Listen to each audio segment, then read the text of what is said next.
আসসালামু আলাইকুম রহমতুল্লাহি বারাকাতু। কেমন আছেন বন্ধুরা? সকলকে আসসালামু আলাইকুম রহমতুল্লাহি বারাকাতু।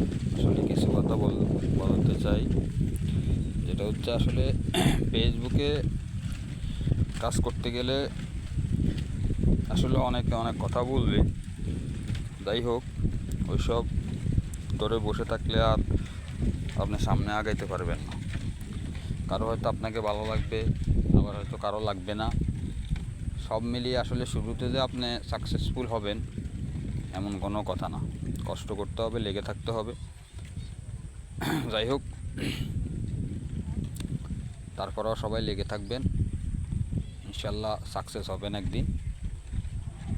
যাই হোক, আশা করি সবাই বুঝতে পারছেন আমি কি বলছি। যাই হোক, সবার ভালো থাকা কামনা করি, সুস্বাস্থ্য কামনা করি, এবং সবাই লেগে থাকেন। আমি বলতে চাই ইনশাল্লাহ সাকসেস হবেন। যে কোনো কিছুতে লেগে না থাকলে আপনি হবেন কিভাবে? আমি আসলে আজ থেকে 10 বছর আগে আমার এই আইডিটা, তখন কিন্তু ফেসবুক অনেকের আইডি ছিল না। তখন থেকে যদি আমি ফেসবুকে কাজ করতাম, তাহলে আমার আগে আমার মনে হয় না কেউ ফেসবুকের টাকা পাইতো, মনিটাইজেশন পাইতো।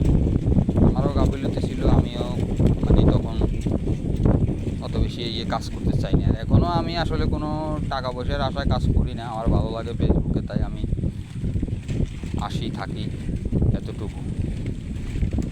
তো যাই হোক, আমি বলতে চাই সবাইকে, নতুন বন্ধুদেরকে এবং সকলকে বলতে চাই, আপনারা লেগে থাকেন। কে কী বললো না বললো তা কান না দিয়ে আপনি এগিয়ে যান।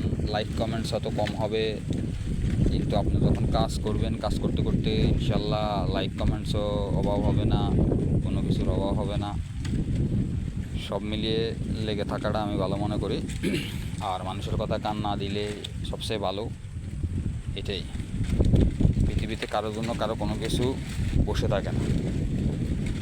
হয়তো আপনি একজনের কাছে একটা জিনিস চাইলেন, সে দিল না, কিন্তু আপনার জিনিসের ব্যবস্থা হবে।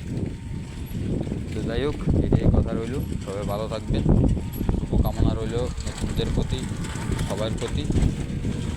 আমার কথা যদি কারো মনে কষ্ট লাগে আমাকে ক্ষমা করবেন। আল্লাহ হাফেজ, ভালো থাকবেন। আসসালামু আলাইকুম রহমতুল্লাহি ওয়া বারাকাতুহু।